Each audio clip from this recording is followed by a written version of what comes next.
Hi, and welcome. You're listening to the X22 Report. My name is David. This is episode 1618B, and today's date is July 18th, 2018, and the title of the episode is Boom, the entire plan has been taken to the next level. Let's get into the economic collapse, political, and geopolitical news. Now, we know that Lisa Page, she has been testifying behind closed doors, and some of the information that she has been talking about is now getting out, and it looks like she might have flipped and she might be looking for some type of immunity deal. Now, Lisa Page basically tossed James Comey, Andrew McCabe, Peter Strzok, and Bill Priestap, among others, under the bus. And what she went on to say was that these individuals, well, they concealed intelligence confirming Chinese state-backed assets had acquired, of course illegally, all this information from Hillary Clinton. And they were able to access the emails and everything else. So it looks like the Chinese actually did this. And was it illegally accessed, or did Clinton actually sell information to the Chinese? I'm thinking that's exactly what happened, because all she had to do is leave the server unsecure and allow the Chinese to hack into it, which would not be very difficult at all, and to say, I didn't do anything, they got into the system.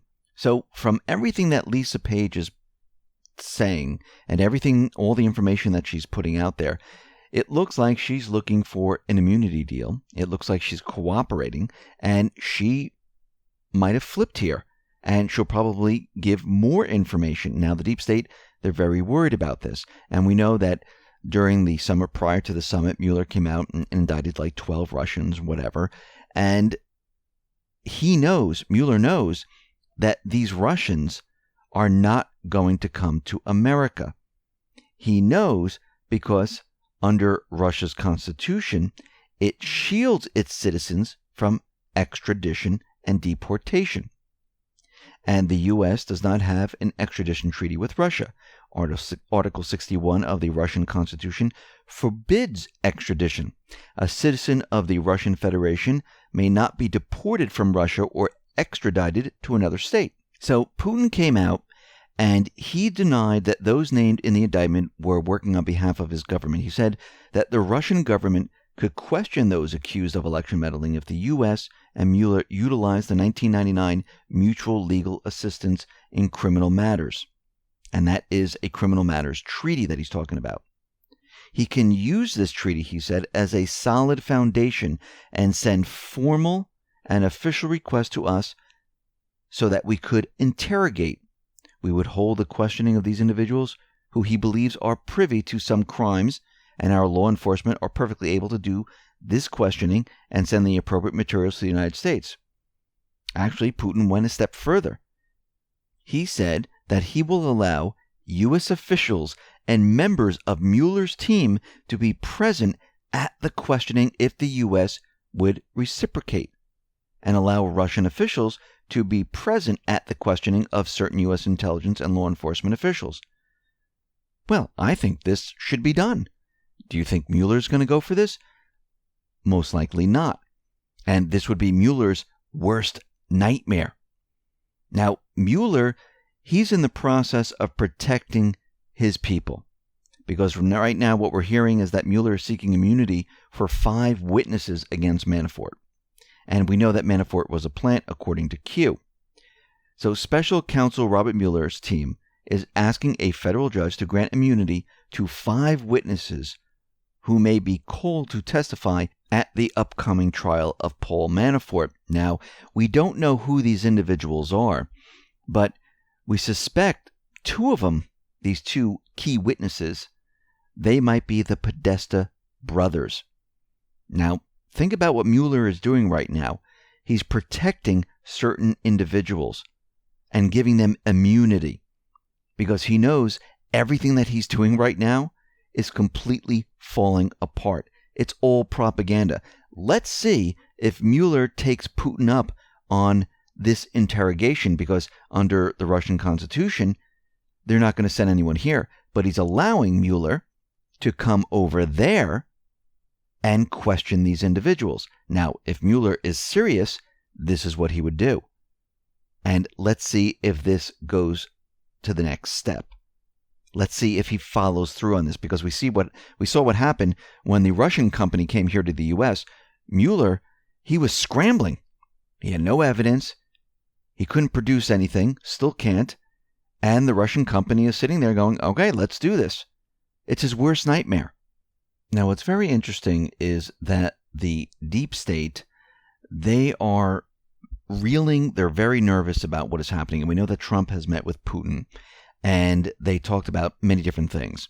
One of the things that came out was that Trump believed Putin when he said he didn't interfere in the U.S. elections. And of course, the mainstream media, the deep state, they were out there saying that, oh, look, Trump is siding with a foreign leader over the intelligence agencies. Well, this is not exactly what is happening. He's not siding with a foreign leader over the entire U.S. intelligence agencies. He's siding with Putin over those certain individuals in the intelligence agencies that are corrupt, that are criminals. So Trump was going to clear this up, and he was having a press conference, and he expressed how he really felt about the U.S. intelligence agencies, where he said he had the full faith in U.S. intelligence agencies. And then all of a sudden, out of nowhere, the lights suddenly went out. And this is not the first time a mention of the U.S. intelligence agencies was followed by an unexpected blackout. And if we go back to 2016, when Putin was commenting on the sidelines of a BRICS summit in India about the U.S. National Security Agency wiretapping journalists and the possibility of cyber attacks against Russia, the lights in the room suddenly went out as Putin expressed a desire to have friendly relations with the U.S. And Putin was out there and he's saying, oh, something happened, the lights went dark. Trump said the same thing. Oh, look at this, the lights went down.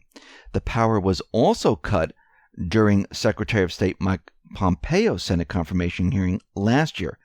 The lights went out as Senator Mark Warner was speaking about alleged Russian interference in the 2016 presidential election, adding to the conspiracy theories that dimming the lights might be a subtle CIA tactic to signal its omnipotence. Now, this is very interesting. Now, I know the mainstream media is out there and they're making a really big deal about Trump meeting Putin. But if we look back in time, there are many, many instances when other presidents have met Putin. I mean, we have Obama with Putin.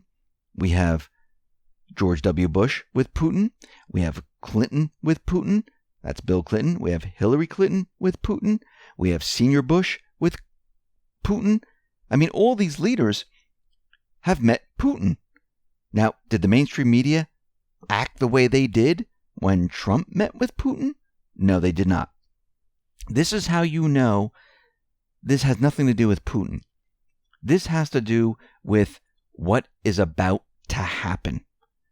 Now, allegedly, there is word coming out when Putin met Trump. Putin has about 160 terabytes of communication intercepts.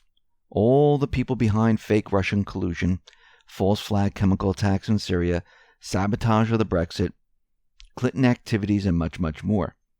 And it looks like he handed this over to Trump. Now, some of those intercepts reveal who has been financing weapons, supplies, travel, hotel, vehicle rentals, and secure communications gear for terrorist groups inside Syria, Iraq, and other areas. Among the intercepted communications are mostly international phone calls, faxes, emails by members of the U.S. Congress, U.S. Senate, federal judges. And remember, each country spies on each other. Now, some of these communications were encrypted and some were not. And it looks like through the back doors, thanks to the intelligence agencies that they created, it looks like Russia was able to use these to get the information. And it seems that Trump has this information. Now, we understand from Q, they have the DNC server, they have the emails, they have the data from WikiLeaks, and now they have the data from Russia. Now, we know these other countries, especially Russia, they know exactly what's going on here. Because if these individuals within the U.S. are dealing with outside entities in other countries, their communications are going to be intercepted. And this is exactly what has happened. And you can see that most of these individuals, well, they weren't really encrypting. And those that were encrypting, the encryption was broken because of all the back doors. And thank you very much, intelligence agencies, for doing that. You just help them seal the deal against yourself. I mean, think about what is happening here. Now, to take this all a step further, the Trump administration announced it was going to launch a probe whether uranium imports threaten national security. Now, let's think about this a second, because we know Clinton is involved in the Uranium One deal. Q has been telling us what they've been doing with the uranium. And right now, there's a probe which is going to look into uranium imports. Now, of course, the cover story, which I do believe is a cover story, they're saying they're doing this for tariffs. And according to the Commerce Department, the probe will determine whether the present quantity and circumstances of uranium ore and products imports into the U.S. threaten to impair the national security. The probe will cover the entire uranium sector, from the mining industry to enrichment, defense, and industrial consumption. The probe was initiated when U.S. Uranium Producers Energy Fuels Inc. and UR Energy Inc. filed a petition in January asking the Commerce Department to investigate the matter under Section 232 of the 1962 Trade Expansion Act. This is the same provision the president used to slap tariffs on steel and aluminum imports. And all you need to do is take this probe, find out other information, and this then moves into other areas. And I believe this is the approach they are taking. So the deep state right now, they're scrambling. They don't know what to do because now there's a uranium probe. They have the server. They have the information. They have all these individuals. Individuals are flipping now. Putin is telling Mueller to come over to Russia to interrogate those people he indicted. I mean, think about what is happening here. The whole thing's falling apart. Now, if we move out to the Middle East, we understand that things are falling apart rapidly for the deep state in the Middle East. We know out in Afghanistan, Ghani has been trying to have peace deals with the Taliban. Not going so well, so it looks like the Trump administration is going to be getting involved. Now, Ghani is saying that, listen, we want to handle this ourselves. And remember, how did Ghani get into this position? Well, John Kerry was there during the elections, helped this individual get in there because they needed a bilateral security agreement to allow the troops to stay in Afghanistan. And this individual, Ghani, well, they pushed him to become president. He became president. They helped John Kerry, and he signed that deal because they knew they needed to keep the troops in there. They knew that the troops were never going to come out of Afghanistan. They're protecting the poppy fields. So right now, it looks like the leaders of Afghanistan, they want to take the lead on the peace talks, and the U.S. wants to push this agenda forward because what they're really looking to do is they're looking to participate and they're looking to have actual peace talks. Yes, in the past, all this talk about peace and things like that was about protecting the poppy fields, was to keep the war going. But from the actions of what Trump and the Patriots have been doing, we can see that North Korea, no war. Syria, that is coming to an end and the troops will be coming home. Same thing in Iraq. So everything that we're seeing right now is the opposite of what we experienced before. Before, the deep state had the control. They controlled the narrative of everything. Now they don't. The opposite is happening. When Trump and the Patriots are talking about bringing the troops home, they're really talking about bringing the troops home.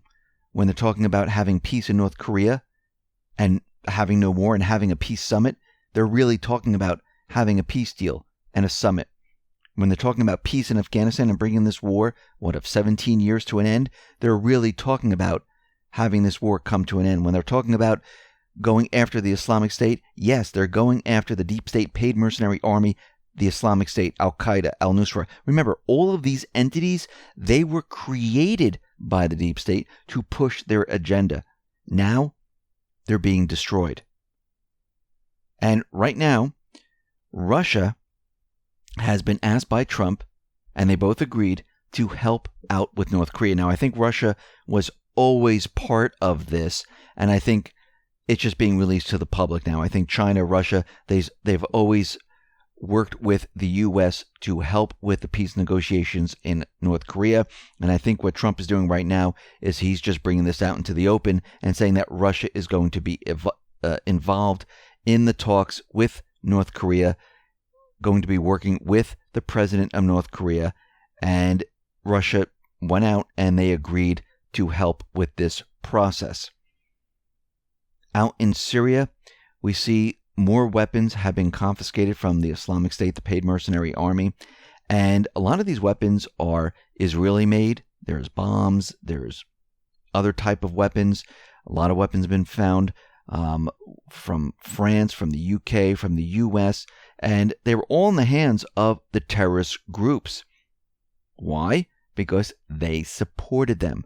So what we see happening right now is Putin, Trump, and everyone else, they're calling the deep state on their propaganda.